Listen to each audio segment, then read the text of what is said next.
that's what drives a lot of people more than their own drive to do it for themselves. And I know that I'm maybe a little different in that aspect to where like I said, I won't sleep. I'm gonna go after it. And again, if you tell me that I can't do it, I'm going to prove to you that I can do it.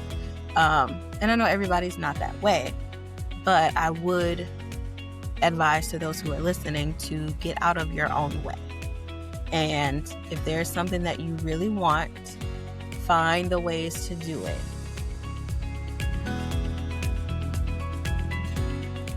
All right, Paul, we have the privilege of talking to Erica Dawn. Despite growing up like 12 miles apart, we met in Orlando at a conference and we sat down at lunch, had nothing in common. And by the end of it, I said, hey, I have got to have you on the Thought Partners podcast. Yeah. So, Erica, do you want to take a moment to introduce yourself and let us know a little bit about you? Sure. I currently reside in Atlanta, Georgia. I am a professional voice actor, narrator, voice acting coach, and instructional designer. I'm originally from Akron, Ohio, which is, once I got on LinkedIn, we connected on LinkedIn and I saw that he was a Zip and I was like, oh, wow, small world. So I also attended the University of Akron. The best mascot in America, Zippy, Oh, kangaroo. absolutely. There are no Absolutely. other kangaroos. There are no other female mascots that are animals that I'm aware of. Wait, Akron Zips. Akron. This is I'm not familiar with this. Tell me Oh, more about this. she is a kangaroo, and it Yes. is a she because she has a pouch and therefore is a female kangaroo. Mhm. I'm a proud Zip. I was on the dance team at the University of Akron. And then after my sophomore year, I actually ended up going pro and dancing professionally in the NBA for the Cleveland Cavaliers. And then while I was doing that, I went back to the University of Akron as the head coach and choreographer for the dance team for the Akron Zips. So that's more of my background is dance, entertainment, all those things that I love. So yes. What a joy and a pleasure to meet you, Erica. Nice to Hello. meet you too. Oh my Hello. gosh. How fascinating. And I'm not talking about the kangaroo. I'm talking about your background. Uh, Dancer, pro dancer in the NBA, Mhm, um, and a voice actor mhm. and coach and an instructional designer, which is where Yeah. I'm gonna guess is where the connection Mm. was made with Ed originally, No, it's dancing, clearly. clearly. And Erica, thank you for coming to our podcast. I'm curious what you're thinking about these days. What's on your mind? What's on my mind? Oh, there's a lot of things on my mind. But I have to say the growth of my business is very much at the forefront of my mind and how I can balance working a full-time job and also being creative and coming up with new innovative ways to reach my audience with my business. So my mind is constantly on go, thinking of new things, new ideas, changing things because especially in the coaching field, once someone sees you doing it and doing it correctly or doing it right, they want to, do the same things. So you got to kind of just stay on your toes with new things and new ideas. And I think I do a pretty good job at that. And just staying connected with my audience as well, because I do think that that is important. I always tell my students, I am your coach, but I'm always your coach. I don't just give you a program or a course or something and then just leave you behind. So just making sure I stick to the things that I originally said that I would be and do for my people. Tell me more about this balance between creativity and a full-time job. Which sounds to me Sometimes like the growth of the business is the full-time job. it And is. so I'm curious about this distinction that you make. It is. A lot of times I find that there's not too much of a distinction because a lot of times I'm trying to be more cautious of taking those amazing, wonderful ideas that I come up with for myself. I want to give them to work. right?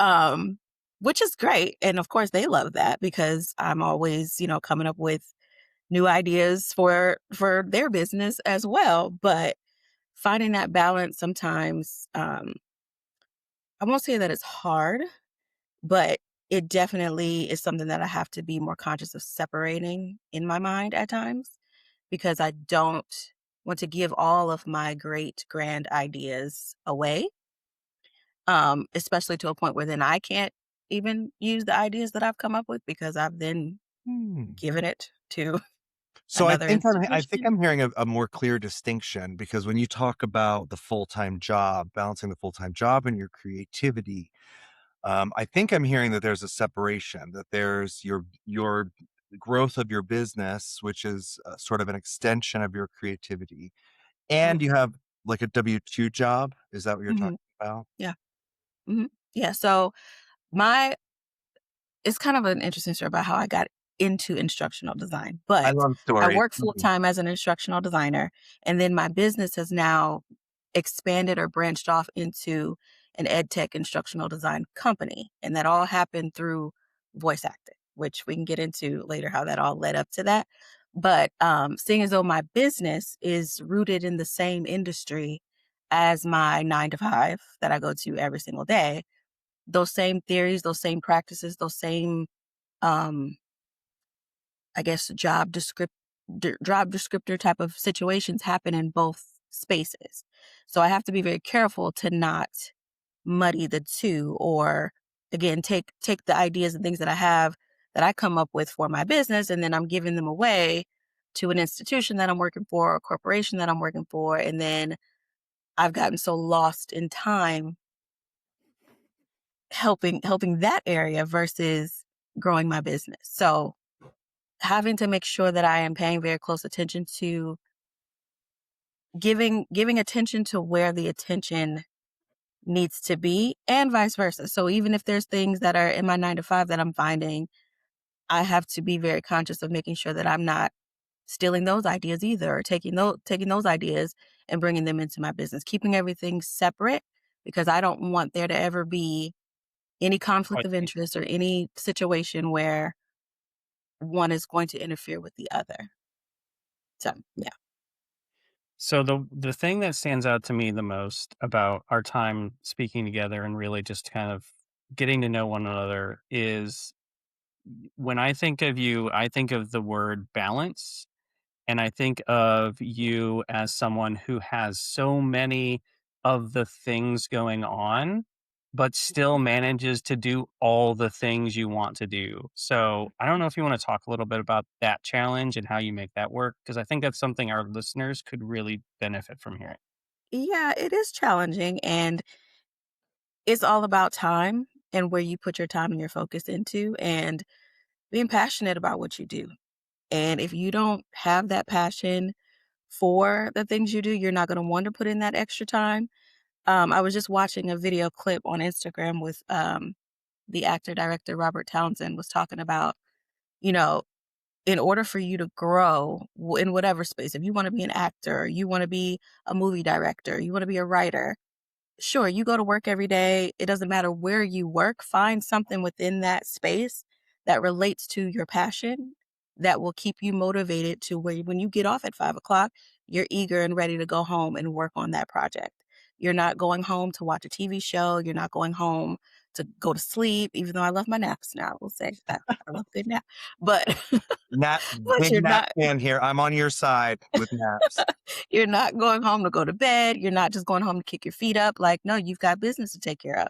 So I do pride myself in the fact that I don't get a whole lot of sleep, but that's because I'm very passionate about not only what I do every day when I go into work, but I'm very passionate about my business as well.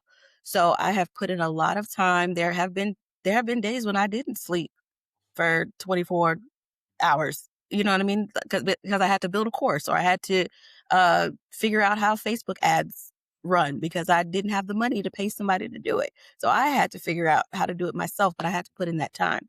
And there's a lot of people out there that have dreams and aspirations and all the things that they wish for, but they don't they don't know how to get there, but they're also not taking the time to figure it out. And keyword is that time. They're not taking the time that it requires in order to be able to be successful. When I first moved here, I was a whole lot younger, so, all I wanted to do was I just wanna dance, I wanna go to voiceover practice, I don't wanna go to work. I don't feel like I don't wanna do that. I just wanna teach dance. I don't want like, I didn't care. Um, I even always talk about how I left a job because I thought I had an opportunity to teach dance at a studio here in Atlanta that promised me all types of things, less money, but it was my passion, it was what I wanted to do. So I left and went to that studio, and it was not what it was promised it would be. And then I was out of a job. I had no money. I begged that job to take me back, and they were like, "No, you left." So I get it. I understand that when you are entrepreneurial, you want to focus 100% on that. You don't want to touch anything else. But kind of going back to the clip that I watched earlier, you have to be able to find spaces or find things in what it is that I don't want to say miserable or what you don't want to do, find things in that relate to the things that you do want to do. So Mhm. that's what I would say with that. I appreciate that. And thank you for that peek into your Mhm. world, Sure. and the drive that I'm hearing that you have that comes from some internal place that I'm really curious to learn more about. And also the not getting a lot of sleep thing. I think sometimes the thing that you're calling out is that like sometimes we have to uh, give a little, take a little, and sometimes we have to push ourselves a little harder. And it's extremely important to take good care of yourself because your Mhm. well-being means that you can be your best self when you show up in those spaces, whatever space it is. But the key thing that I'm hearing and that I would love to hear more about from you is around boundaries and agreements. Because I'm hearing this um there's a lot of energy spent on maintaining boundaries, naming boundaries, acknowledging and accepting and addressing agreements around what you're doing for that other company versus what you're doing for your business, and for your well-being as a whole, as a creative human who likes to put creativity out into the world. um, can you talk to me a little bit about the way you maintain those boundaries or strategies that you use, or even maybe challenges that you have? We're not looking Sure. for all the solutions, just looking for more questions. Yeah, no, sure. I've grown a lot to establish boundaries. I won't say that I've always been good at establishing boundaries because I've always been, sometimes my passion, more so in the past, overshadowed, overshadow those boundaries. So if someone again was going to offer me an opportunity to go and teach ballet at a church in the afternoons, but they were only offering to pay a very minimal amount, I wouldn't question it. I wouldn't even try to negotiate it. It was just a yes cuz I just want to do it. I'll help you in any way that I can. I'll help you, you help me. But I've grown out of that. It took a while to get to that point, but I say no a lot these days, especially in the coaching space. Um, it actually has helped me too in the instructional design space, especially when I was working at a higher ed institution and you have to work with subject matter experts. And again, I'm sure we can get all into the instructional design stuff, but um, that experience actually helped me to be stronger with setting boundaries and making it very clear that, you may know your subject matter area very, very well, and I trust that you do. But you have to understand and trust me that I'm the subject matter expert when it comes to learning design. So we have to trust each other. And saying, no, I need this by this deadline. I cannot give you any more time. If you don't do it, it just won't get done. The answer is no. No, No is the Um, full and complete sentence. right, correct. Even with my voiceover coaching business, in the beginning, I just wanted to help people. It didn't matter. I would and I would do it to myself. So no one likes to talk money. Money is always, a tough conversation, I guess, when you are, especially when you're new to sales or you're new to a business and you're pitching your rates and things like that to people. Yeah. So I would always give my hourly coaching rate, but then I'd always be like, but, you know, if you need Negotiable. some time to pay it, or if you need, I'm negotiable. If you need me to take it, no, my rate is my rate. Like, and it took me a minute to get there. I've been coaching voiceover now for 5 years. It took me a minute, but I'd say the last 2, 3 years, I've been like, "No, this is what it is," and I offer discounts, I offer all the, but if you're not taking advantage when it's there, I don't know what to tell you, What so, changed? um, I think it was to a point where I started to feel a little bit taken advantage of, like my kindness for weakness type of thing, like, "Oh, I know she's gonna help me," or I know, um It's gonna come back around. It's gonna right, like, "Oh, positive's I," gonna come, yeah. yeah, and a big part of my coaching is the importance of making sure that they are following direction and following specs that are required in the voiceover world. And when you're submitting to agencies, they're not going to take any crap from you. They will put you on a list and never speak to you again if you are not following direction to a T. But then it would get to a point where students, I'd give them auditions or I'd give them deadlines to meet for me. And it'd be like the day after, and they're like, "Oh, sorry.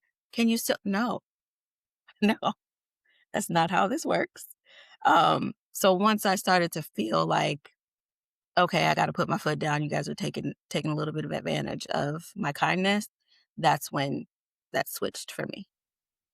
And I would say, again, working in instructional design is tough, especially when you're working with a bunch of subject matter experts. It gave me tougher skin. That experience did. So it helped me to, not be afraid of or intimidated by, who I'm working with, because I worked at one of the largest chiropractic institutions in the world, and a lot of the SMEs that I was working with were, in their mind, I guess you could say, very elite. So I had to very much make sure that I trusted myself and had the confidence to walk in rooms with my head held high, knowing that I am the master and subject You're matter our elite. expert in this field of learning design. And yes, you know all there is to know about chiropractic. However, I know all there is to know about course design, and I need you to trust me, and I trust that whatever you're telling me is right, because I don't know anything about chiropractic, but I do know instructional design. So let me jump in because I wanna learn more about the design part of you, but before that, I wanna rewind just a little bit back to, you said you got very good at saying no, but I'm really interested in what makes you say yes. Oh, passion. Passion. It's If as I simple as that. see someone that is passionate about what they do, because now I'm getting, with the expansion of my business, I'm now getting into consulting with other centers for teaching and learning at other institutions and things like that, and hosting workshops, just like I did at OLC. Mhm. Um, but seeing that they are serious about what it is that they're looking for and what they need, and having that desire to actually learn and get better and grow. For example, again, I keep going back and forth between the instructional design and voiceover coaching, but again, like you said, I do a whole lot of things. But one thing with my voiceover coaching business, I had a level where current students were able to enroll in a commercial demo production course. So that was when I would actually work with them to produce a DIY commercial demo, which DIY in the voiceover business is like frowned upon. But I'm like, I will walk you step by step through a directed session to make sure that you are producing a quality demo. However, you have to apply in order to be in this course. Yes, you are already a part of my program, but I need you to complete this application. I need to see your recording space. I need to see everything, because what you're not going to do is go out into the world and tell everybody that I coached you, and it's not great. So, um, again, seeing that they're serious about it. Like I need to know that you are serious, and then I don't have any problem putting my name behind it as long as I know that you're trying your best and you really want this. If you're not trying, I can't hold your hand. I can't do that. I've tried to do that many times too. I cannot hold your hand. And again, going back to the instructional design, it's like if I tell you I need your lesson plans for week 1 and week 2 by the 31st and you don't get it to me, I'm not coming to find you. I will just let your superiors know I didn't get it. I can't hold your hand. So, um, seeing passion and communication, I will say that too. I am big on communication. Sometimes I think something is wrong with me because of how crazy I am about communication. So, again, just let me know. Like, hey, I had a busy week. I couldn't get to this. I couldn't get to that. Just cool. Fine. I'm still on the yes train. But as soon as you disappear or as soon as you're just taking advantage of my time, now it's enough. What do you think makes people do that? Because I don't think they do it on communication, purpose. I hear a lot of people talk about communication is really important to them. And I mean, as human, I'm a human-centered designer, so I'm always, like, returning back to the humans and Mhm, what is it that drives behaviors of humans?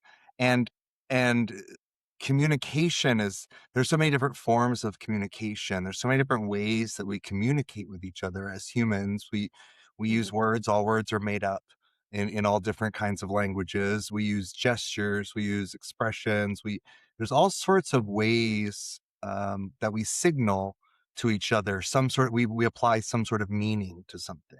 mhm. And so when someone doesn't communicate, to your point, and there's silence, um, that can be a struggle. What do you think? What do you think drives people to?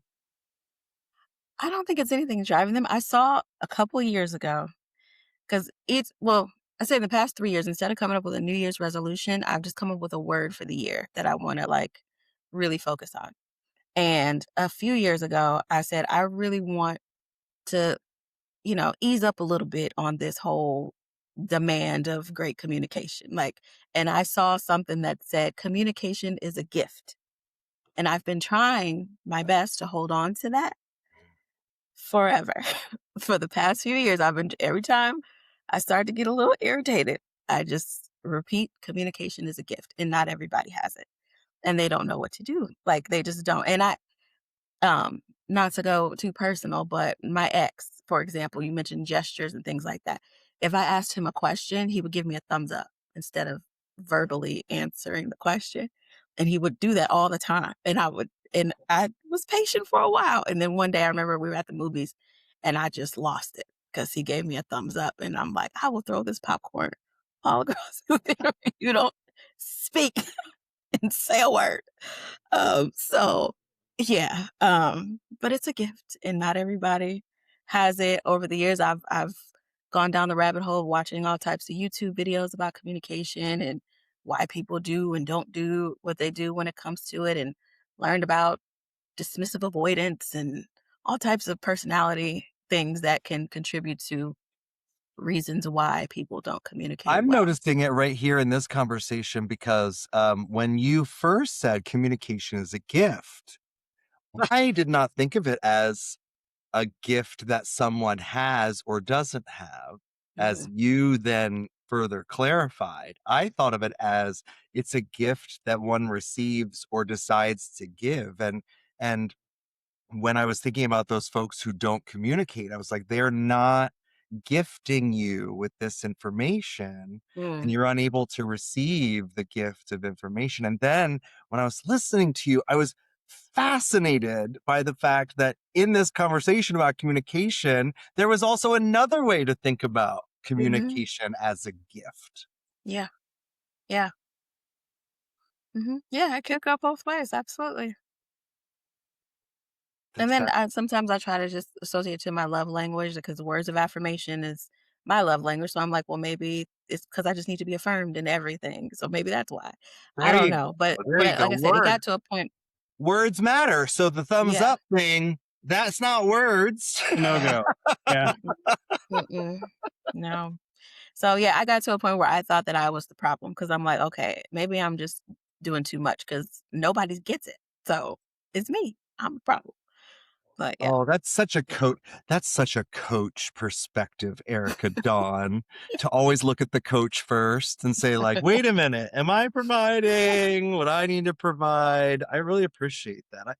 And when you asked the question earlier, what makes you say yes? I was thinking a whole different direction because I also was like, yeah, what makes you say yes? But my question to you, Erica, is what is this passion? What's your why? We talk about you wanting to grow your business. You want people to know how to get in touch with you.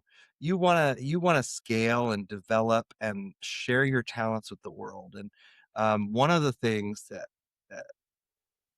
that I have learned or experienced, and I'm loath to say I know anything. My ontological humility is off the charts. But like one of the things that I've experienced um, is when it comes to passion and it comes to product, like your product is what you offer, or whether it's a service or an outcome like a course design, Experience. an experience, right?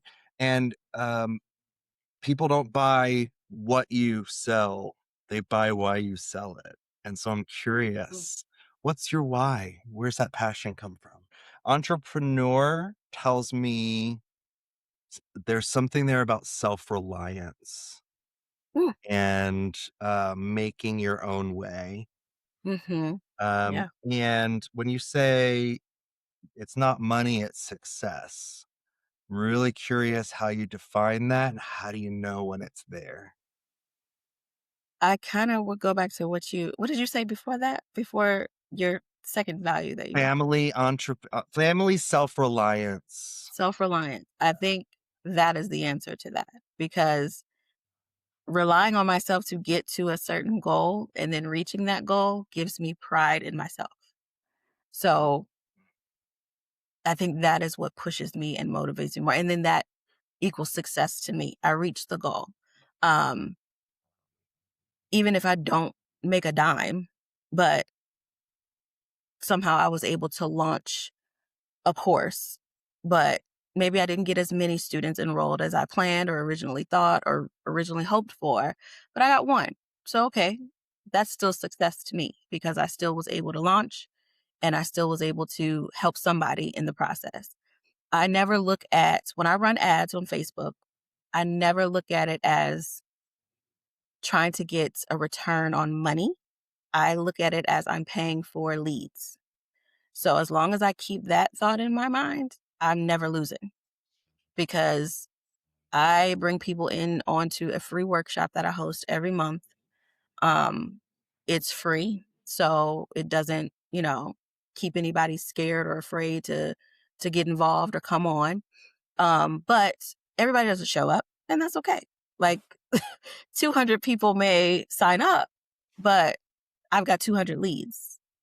So I'm still able to reach out to them. I'm still able to connect with them, still able to continue to give them more opportunities to come along and experience the workshop whenever they're Mm. ready. One thing I pay attention to is my email list. It does not go down. And I tell them, unsubscribe, please leave. If you don't want to be a part of this communication, please go so that I can clean up my email list. I only want to talk to people who are serious and nobody leaves. So they're still curious. They still want to be a part of what I've got going on. So I look at that as success. I don't necessarily look at it. I don't have thousands of people buying from me, but I've got thousands of people who have stayed connected with me over the past 5 years. So the thing that leaps out to me through this conversation, through our other conversations, is the community aspect. You just really touched on it with the email list, but Mhm. I'm also curious, like, what if you had to look at your different passions, all the things that you have going on, What are the things that you are really proud of? What when I say you're proud of what is that Yeah, thing you that's did say you said pride in Yeah, myself. That was like one yeah. of the things that really jumped out at me. There are a few things speaking to, and again, I won't try to get into all the things, but you said it, community. I'm very proud of my coaching community. I am very proud to see them grow, even if I'm not holding their hand. I just had two students announce just this week. One announced that he just got signed to an agency for voiceover. Another just got signed to an audiobook publisher. Um, and that makes me proud that they are within my community. I can say that I helped them in some way reach that goal, and they've been with me for years. So it's, again, they know that I'm not leaving them. So the joke that we have within the community, they call me auntie, and they're all cousins. So because they said that I fuss at them like I'm, and so a lot of them are much older than me, but they still, I'm sorry, auntie. I'm sorry. But I love the community that I've built around my business. I take a lot of pride in that because you don't see that a lot in coaching spaces. They get your money, they grab it, they go. They don't have time to keep talking to you unless you're paying them more money. I don't operate that yeah, way. they'll tell you the So next thing. yeah, yeah, yeah. So that, and then the way that I got into instructional design and how I kicked down that door. I'm very proud of how I got there and how I made that happen. And every aspect, everything that I do led me to that career. The dance led me to that career. Voiceover led me to that career. Um, so I'm very proud of the way I create opportunities for myself. Join the Rumble. The Thought Partners podcast is now on Substack. Head over to substack.com at Thought Partners Podcast or scan the QR code on screen. This is your chance to interact with the show, complete some of the great exercises we design in real time, and post your thoughts about what upcoming episodes could look like. At the intersection of creativity and career, it's the Thought Partners Podcast.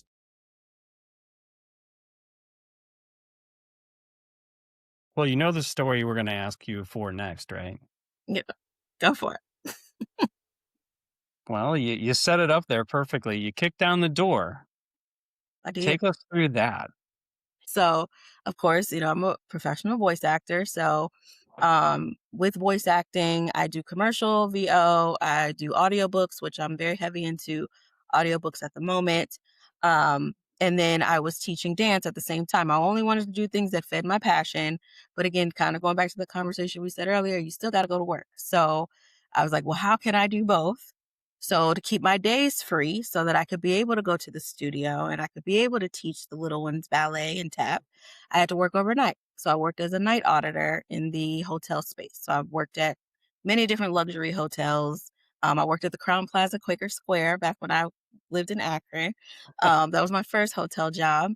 And then I've worked at a few different luxury hotels here in Atlanta as a night auditor.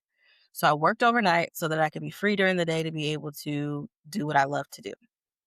Well, of course, the pandemic hit and everybody was on lockdown, and it's like, you're not going to teach dance. You're not working here at the hotel anymore. And you are also not going in the studio blowing your hot air on a mic. That is not happening. So good luck.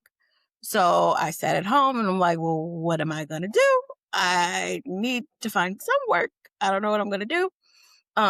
So through some just Googling around and on YouTube, I kept hearing about people talking about courses. So I said, okay, well, I mean, maybe I can, make an online course. Um, my boyfriend at the time had a huge basement, and I was like, well, I can create a tap ballet class and create a course, and then my students can take dance class at home since they can't go they're not going to school, they can't, go into the studio. They'll do it at home. It flopped. It didn't work. I spent a lot of time creating and producing that, and I think I got one enrollment the whole time. So it didn't work. So I said, well, now I have the skill of course building, but what can I create a course next because I've got this skill. I got to figure out what to do.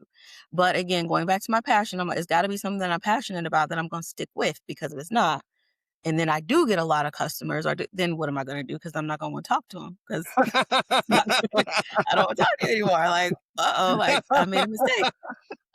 So I was like, oh, well, It's great to voice see you act. all. Bye-bye. Yeah. I was like, I get questions all the time about how I became a voice actor. So I was like, well, let me try. I said, I won't, because I created the first course on Kajabi. And I said, well, I'm not going to go through all that work that I did with producing it and making modules and doing all the things. I'll just host a course on Zoom. I said, but first I will do a workshop. So I was like, let me just do a free workshop, see who comes to the workshop. It'll be virtual. Anybody can join.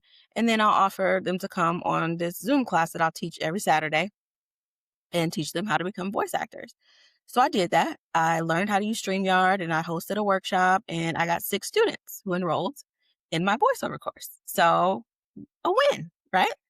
Um, and then I had a lot more people who were very much interested but couldn't come on Saturday afternoons when I was hosting it on Zoom. So that inspired me to create a digital course. So then I was like, all right, now I can go ahead and make the modules and do all the things, and I'll make it self-paced so people can just enroll and do it on their own time. So I created Intro to Voiceover. That was the first course that I created.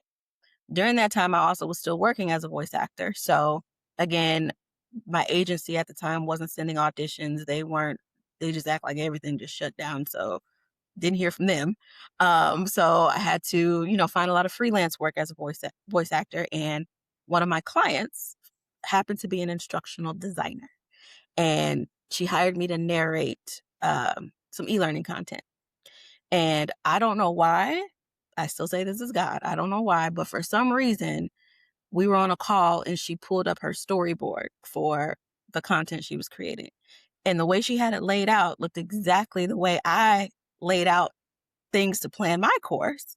And I knew nothing about instructional design. I just was creating an online course. But everything she had laid, it was very similar to the way I had structured my course. So I just asked her, I said, if you don't mind me asking, what do you do?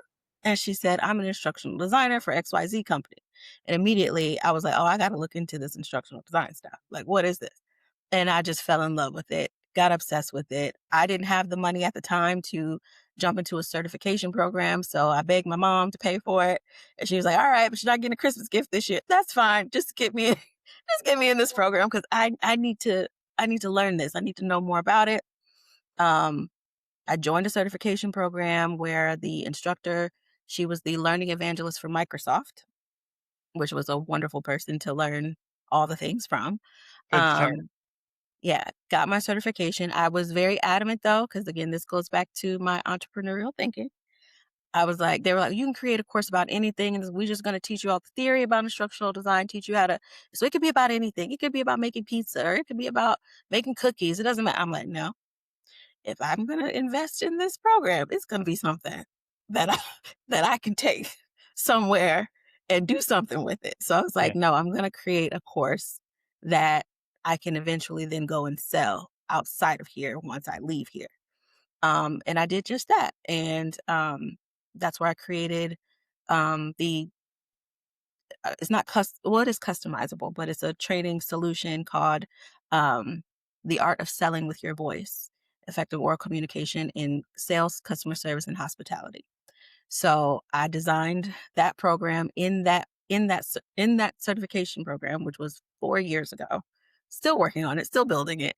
But I want it to be great. But that's where I started that, got my certificate, and from there I started to do interviews just as practice because I just wanted to learn more about how to interview for an instructional designer position, getting my portfolio together in the meantime. Um, and then I eventually got my first job as an instructional designer and Kicked been rocking and down rolling ever since the then. door. Yeah, I did. I love stories where people like yourself Mm, suddenly see in themselves these yeah. transferable skills. Hmm. They notice that they do that thing. They just never had the language or the words to put to it. And then you went even further than that and mashed up the creativity and that thing that you do that has, already has a story attached to it of what an instructional designer is or what a good Mhm. instructional designer does. But I'll venture to say you're a design thinker. So I think there's even further than that. I hear you, and even in thinking about earlier, I was thinking like, is she doing too much? I wonder if she thinks she's doing too much. And there's like Yeah, all of these different things, and I was maybe. wondering like, is it containment? Is it alignment? But really, it's design. And so I think the creation here is designing that way forward, so that each decision that you make, each time you decide to say no, each time you decide to say yes, each time you try something and you learn from it, which is another key thing I want to just call out and shine a light on you about, which is you said, oh, that flopped. Mm, And yet you took what you learned from it and continued to apply it, right? So in the mm, before times, it was very different for everyone. And then, your the overnight work, which was just one of the tries. It was one way that you were mhm, going about solving these issues and clearing the paths, mhm. clearing the obstacles in the path.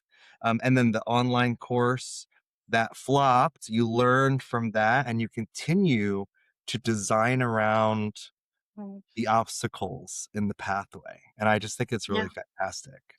yeah, and a couple other things that I forgot to mention in that because I kinda touched on it earlier about, um, finding things that relate to what your passions are. So when I was working overnight, I was essentially the overnight supervisor because there was nobody else working the front desk from 11 p.m. to 7 a.m. So I would always have to complete what is called a MOD report, so the manager on duty. So I basically just give a full rundown to everybody that's coming in the next morning about what happened in the hotel overnight.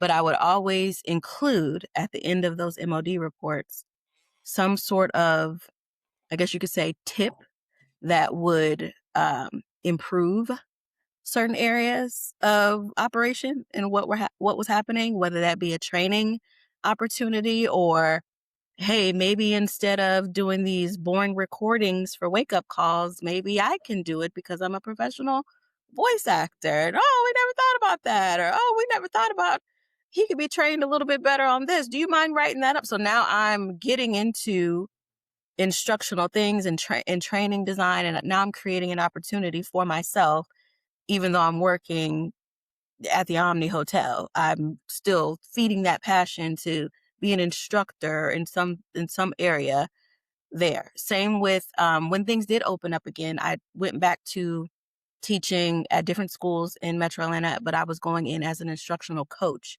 for people who were teaching piano, guitar, dance at different schools for after school programs. So I was like, I've moved beyond teaching. I need to be coaching other people how to teach. And with my experience there, I basically told the owners of that company, you need me as an instructional designer. Let me explain to you what an instructional designer does. And they cleared a desk for me in the office, and I was their instructional designer up until I got hired at the institution. So I created the opportunity for myself and told them where they need me. Um, and I guess that can kind of speak to just my sales background or just like, just me pitching myself, Your but you passion. can't be afraid when it comes to, talking to your audience about, you know, you just can't be afraid to go after what you want. And all they can say is no. But if they say no, that's fine. But if you don't try, it's definitely a no. So, yeah.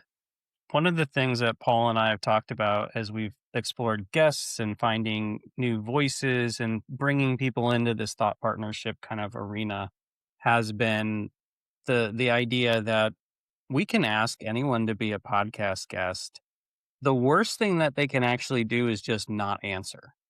Mhm, A yes is great. A no is actually great too, because okay, well, it's not the right time for that particular person or that opportunity. mhm. But I'm really curious as we've talked through your background, we've talked through all of these things that are going on in your life and in your orbit. I'm really curious if there was something that our listeners could take. You said it a moment ago so brilliantly about how you are essentially the architect for your own success. You're the one that is you're making your own opportunities. Mhm. I wonder if our opportunity here today is to talk, the three of us, about creating something that helps people maybe identify or cultivate or drive that sense of creating their own opportunities. I don't know if that's something that you'd be interested in taking a swing at with us. Yeah, of I'll add to course. that. I'll add to that. If I can complicate it a little bit, it's the best thing that I do in the world. Um, so yes, you are the architect of your success. And earlier I flagged something where I thought that maybe another driving why for you was to help people, but it felt incomplete. And now, as I'm listening to Ed talk about you are the architect of your own success, it's about helping people realize their best self and apply their gifts to the Yeah. world. And Mhm. so I'd love to hear you talk about that. Yeah, helping people find their best self. So, it's I guess this goes back to when I was talking about, those in my coaching program and calling me auntie, and they say I fuss and I'm always barking at them about different things, but it we all have suffered from imposter syndrome at some point in our life, in our career, in anything. I still sometimes am like, "Oh gosh, like, who's gonna listen to me? Who cares? Like, what? They want me on their podcast. Why? Like, why do they wanna talk to me?" Oh, I think it's always easy to hide behind procrastination and like, "Oh, I'll get there eventually," or it's always some excuse as to why they can't do this or can't do that, or "I can't get on social media yet because I don't have I'm a not ready. picture." Yeah, I'm not ready, or I don't have a picture of me in the studio yet. Well, why not? Why don't you have a picture? You should have a microphone by now. You should have this. Why don't you have a picture? What do you mean? So there's always an excuse, and I'm always pushing them to get out of that space, especially those who have been with me for years, because it's like, it's time to fly. Why are you not flying? I always encourage others who are in my program, post your wins and your successes, because that's going to motivate the next person to go ahead and do what they haven't been doing and they see you doing it. Because let's be real, a lot of times people only want their motivation is because somebody else got it. It's not because they felt like taking the time to do what they needed to do to get there. It's, "Oh, well, how come she got that opportunity? Well, I deserve that opportunity too. Let me see what it is that they did." And I've done that too. But I think that's what drives a lot of people more than their own drive to do it for themselves. And I know that I'm maybe a little different in that aspect, to where like I said, I won't sleep. I'm gonna go after it. Again, if you tell me that I can't do it, I'm going to prove to you that I can do it.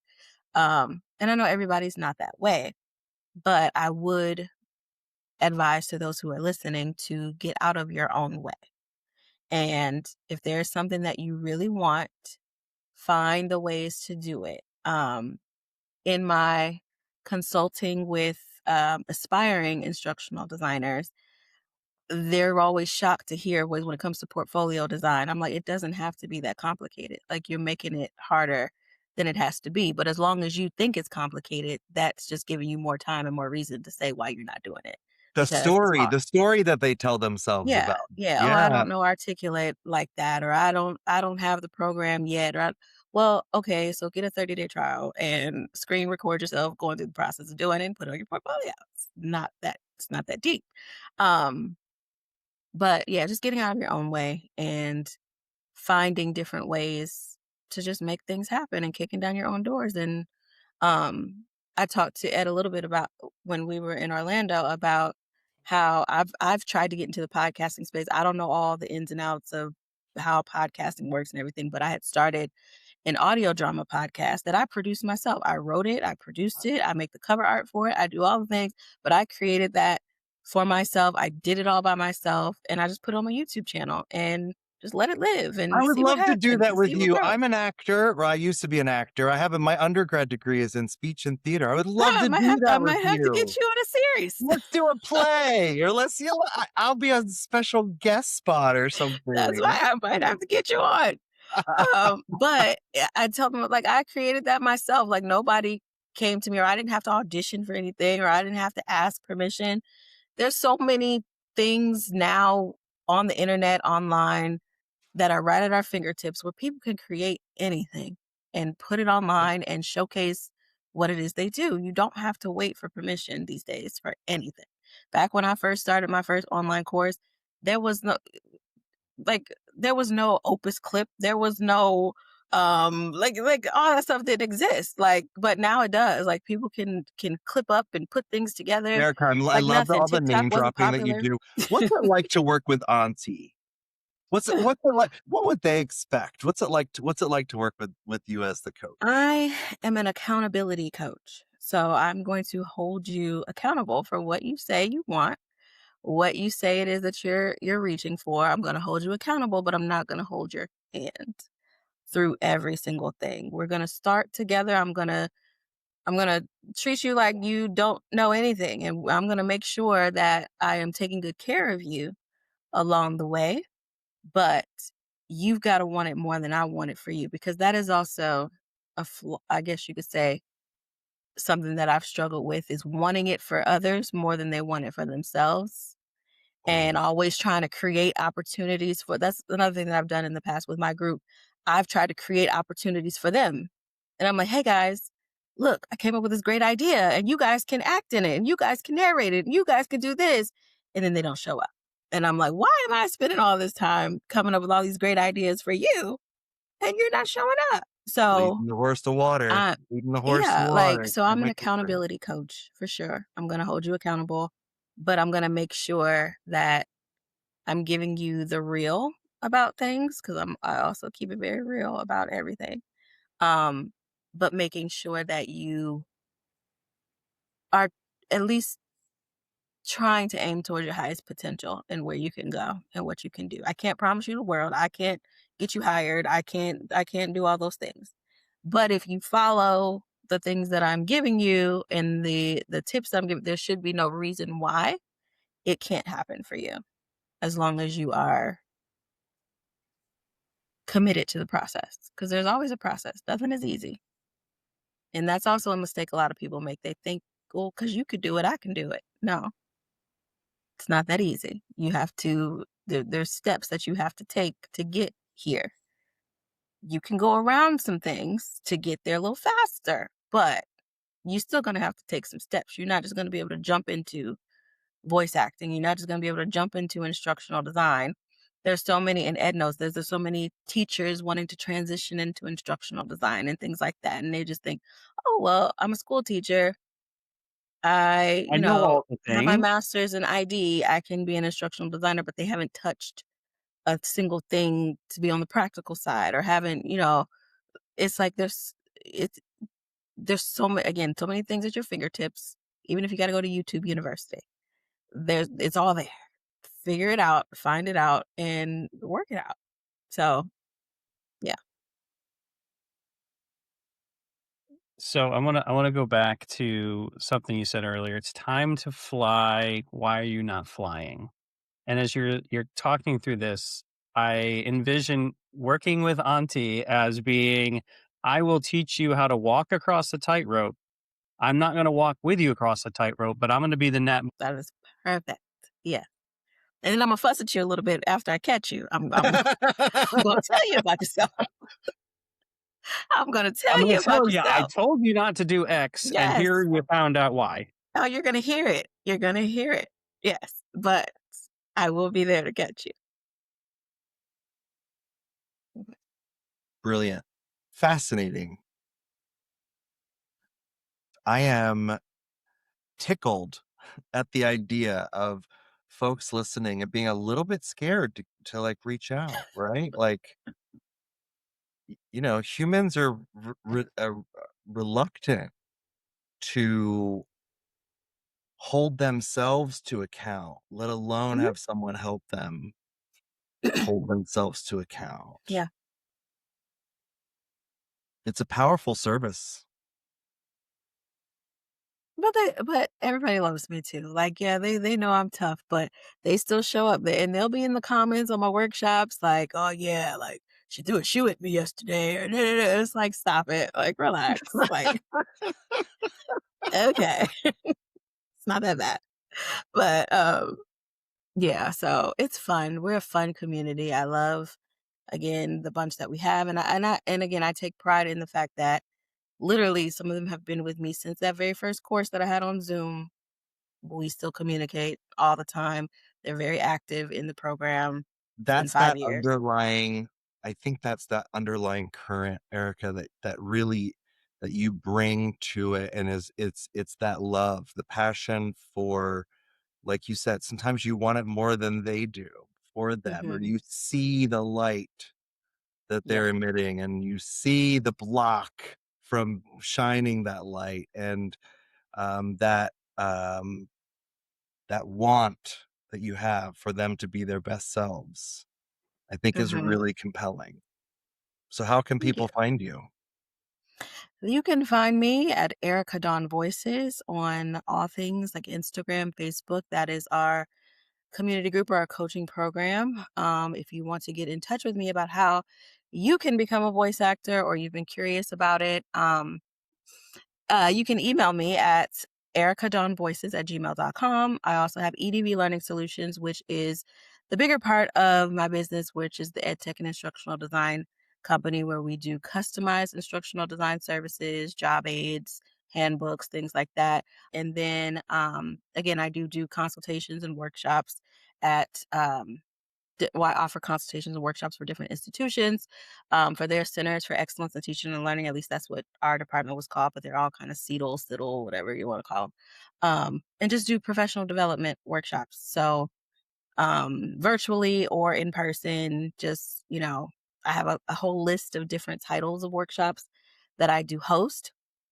I mentioned the fact that I did dance in the NBA, so I know a lot about game entertainment. So I also have a guest lecture that I offer to institutions with their sports management programs to talk about game entertainment and the importance of making sure you're paying attention to those things in order to be able to sell tickets and fill your seats. So yeah, I connect every dot, everything. So I'm going to wrap us up. I'm going to go with the thing that we've co-created today first, because I think that's going to be something that as people leave this session, this listening session, I think one of the things that I really pulled from you is if we go back to that question of how can we help people realize those goals, realize those pieces and figure out the path forward. I have 4 things that I have, but feel free to add or edit or change. 1 is figure out what's in your way. 2, get out of your own way. 3, know your passions. And 4, say no to find out what makes you say yes. Yes. Is What there I would anything add else? to that first part is what was the first one again? Say it again. The obstacle is the Figure out way. what's in your own way. What's in The your way. obstacle is the way, essentially. Figure out what's in your way and be honest about whether or not it's actually in your way. Yeah, that's the key point. You good Yeah. point. Or if you're just making it up. Because things can actually be in your way and things could not.